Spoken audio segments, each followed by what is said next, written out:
Here is Sailor Pennsylvania, a blue ink. Let's jump straight to the end with my opinion on this ink. The paper I'm using here is a Maruman Mnemosyne Notebook. This is a lighter blue than I was really expecting. Now there's a little tone variation by nib, slight really.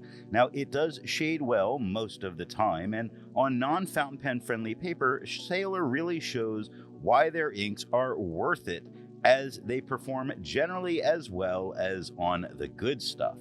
I will say though, as a blue, this doesn't speak to me, and I don't see a need for a bottle of it in the future. All of the writing samples are done with a Retro 51 P51 with a fine nib, a Retro 51 Corsair with a medium nib, a Retro 51 Lincoln with a 1.1 stub. The pen for today is a Noodler's Neponset. Now that we know my opinion on this ink, let's see how I got there with the first writing sample done on Clairfontaine. Looking at the soft fine nib, we get the lightest tone that we're gonna get, and it is a light blue you can really see here. Now it doesn't feather, doesn't spread. It does shade though very slightly. Of course that first word is quite a bit darker. It sat in the pen for a couple days before I used it. When it comes to shading, you see some darker, really end of words, like the D of followed on the first line, the T of great on the third, or barred on the third line. Luckily starts with a little bit darker B and ends with a little bit darker D. Looking at the medium nib, it is darker than it was with the extra fine. It does not feather and it does not spread. It does shade, I think, the best shading that we get from this ink. Really not a master's course in it, but fairly good. Take a look at masters on the first line, where the M starts as a little bit darker. It's during the second hump of that M, it lightens up a little bit into the A. The STE, quite a bit darker. The R lightens up a little bit, and that S at the end, dark again. Looking at the stub nib, it is lighter than it was with the medium, darker than it was on the extra fine, giving a nice mid-tone. Now it does not feather and it does not spread. It does shade, though probably very slightly and not huge and dramatic in what it does. Take a look at probably on the first line, where the P is just a little bit darker than it is in the RO, but the B starts to darken a little bit. The O lightens up a little bit. That's an A. The O lightens up a little bit. The B, just a shade darker. The A lightening again, but the BLY at the end, quite a bit darker. It's not huge in what's happening, but wood on the second line, the W is a little darker than the OU. The LD do show that it can get a bit darker. Looking at the back of the page, we get no bleeding and no ghosting. We can easily continue on this side. Like most inks, this one comes in a bottle. This is how the Pilot Custom 823 fits. And here is the Pelican M1000. Here is the ink level when you can no longer fill a Lamy Safari. There is approximately 7 milliliters of ink left. The next writing sample is done in a Portage Reporter's Notebook. Looking at the extra fine nib, it is the same tone as the Clairfontaine. It does not feather, it does not spread.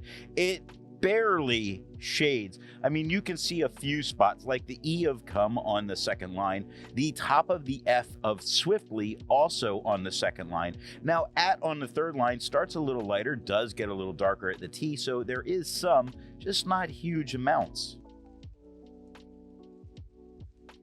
Looking at the medium nib, it is darker than it was with the extra fine, lighter than it was on the Clairfontaine. Just a tad, probably as dark as it was for the stub on the Clairfontaine. Doesn't feather, doesn't spread, does shade, not quite as well as it did on the Clairfontaine, but not horrible in what's going on. If you take a look at Forest on the second line, you see the E is a little bit darker than the letters that surround it, but only slightly. Underneath it, the T is lighter than the he that ends it. Now, King starts lighter on the kin, but the G at the end gets a little bit darker. Looking at the stub nib, it is the same tone as the medium, the same tone as the Clairfontaine. It does not feather, it does not spread, it does have some shading about as well as it did on the Clairfontaine. Had you been looking for it, you'd look at had on the first line, where the H is a little bit darker than the ad at the end. Now, already when that Y crosses the H of although underneath it, gets very dark, really showing how dark this ink could get if it just did that in the shading. It would have been so beautiful. Looking at the back of the page, we get no bleeding, no ghosting, and can easily continue notes back here. There's a lot to learn by doing multiple chromatographies. The one on the left is immediately put into water for 10 to 15 seconds. The one on the right, marked with a D, is let dry for 10 minutes before putting into water. The next writing sample is done on a national brand Steno notebook.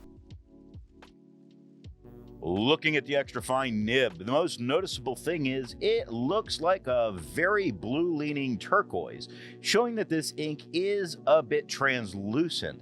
Now, it doesn't feather, doesn't spread, it does shade about as well as it did with the Clairfontaine. If you take a look at Elven King on the second line, the L is a little bit darker than the E and the VEN around it. Now the K is a tiny bit darker, but barely, than the ing that ends.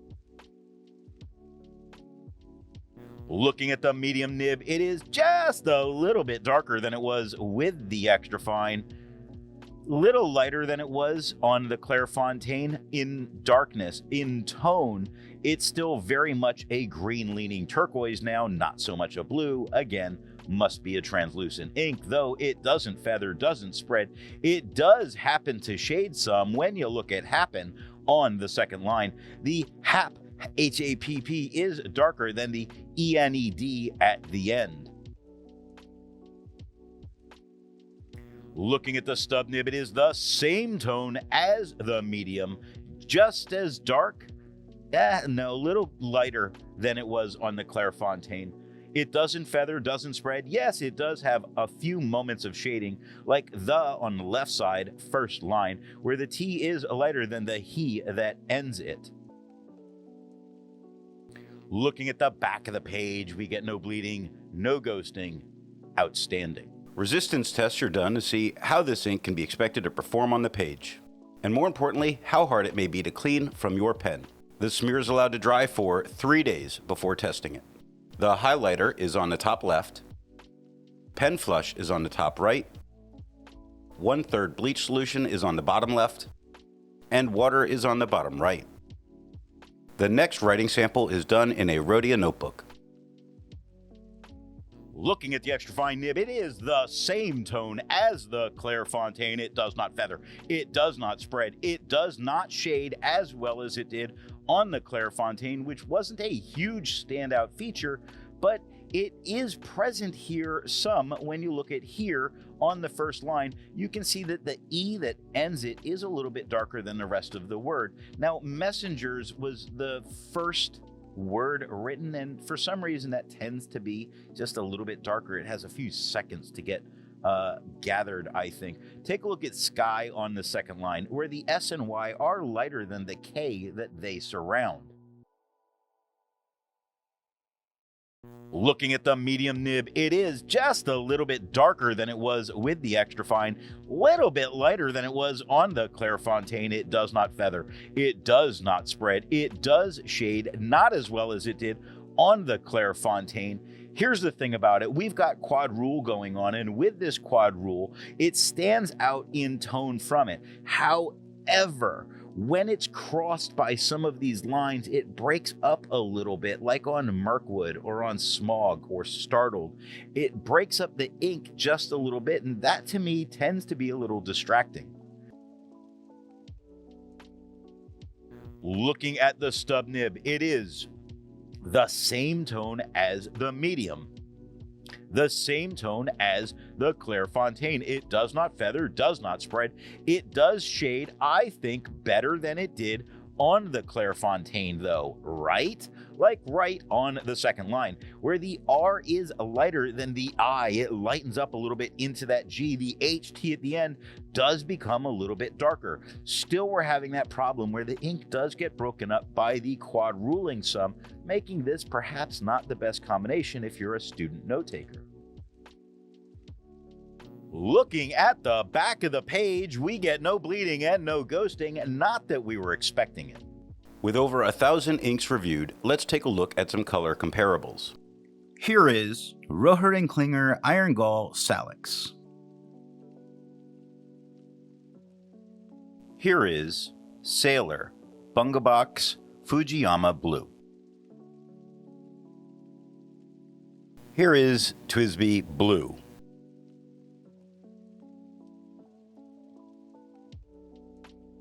Here is Visconti Blue.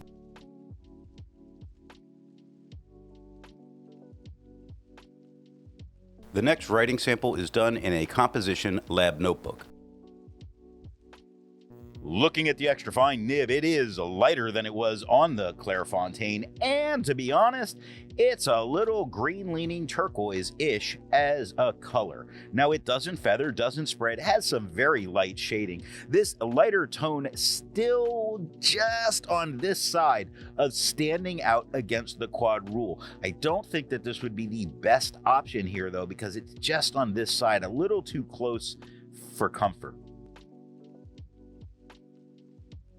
Looking at the medium nib, it is just a little bit darker than it was with the extra fine, quite a bit lighter than it was on the Clairfontaine, still very much a green leaning turquoise over being a blue. Now it doesn't feather, doesn't spread, barely has some shading. However, that slightly darker really does help it stand out on this quad rule to not be any kind of a problem. I think this is a much better nib choice on this paper for the student note taker. Looking at the stub, it is the same tone as the medium, lighter than it was on the Clairfontaine. It does not feather and it does not spread. It only has the lightest bit of shading that you can spot, like when you look at that on the second line, where the H and the T, last T, are a little bit darker than the first T and the A. Not like this amount of shading is going to make it a legend when you look at legend on the first line, where the L, downstroke of the G, and the downstroke of the D do show a little bit darker. Looking at the back of the page, we get no bleeding, no ghosting, and every student and teacher will be happy to continue their notes. While it's nice to see ink in the same color family, I prefer to see ink to complement the color on the page. Here is Graf von Faber-Castell Yazakura. Here is KWZ Orange. Here is Montegrappa Fuchsia. Here is Krishna Freedom Gold.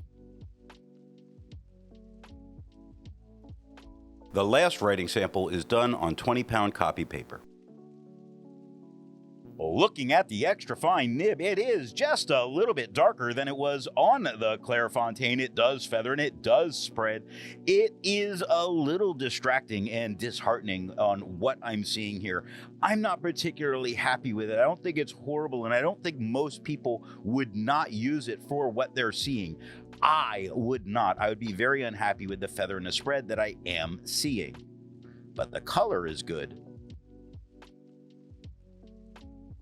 Looking at the medium nib, it is the same tone as the extra fine, lighter than it was on the Clairfontaine.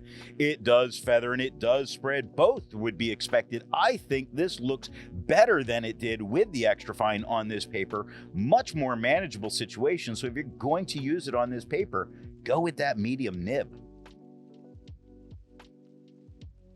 Looking at the stub nib, it is the same tone as the medium, lighter than it was on the Clairfontaine. It does feather, it does spread. It's got a light peppering of shading that occur, but more importantly, it's very manageable and usable for what's going on here. Probably the best situation when it comes to the feather and the spread of this ink on this paper. The tone being so consistent here is great. This 2 out of 3 ain't bad for how it's coming by on this paper. So what nib and pen do I think are going to give the best writing experience with this ink? The paper I'm using here is yellow Rhodia paper.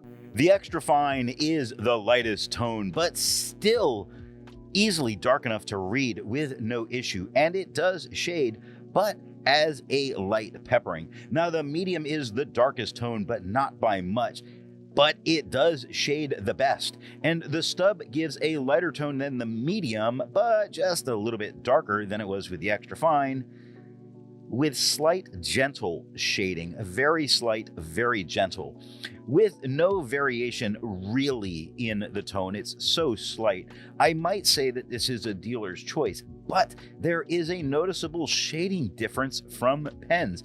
And with that, I would say that you need to go with a medium to wet flow, medium nib, just to get that increased amount of shading. I hope you got something out of this video, and thanks for watching. I want to let you know that the best way you can support this or any channel is to let retailers know where you heard of something if you go to buy.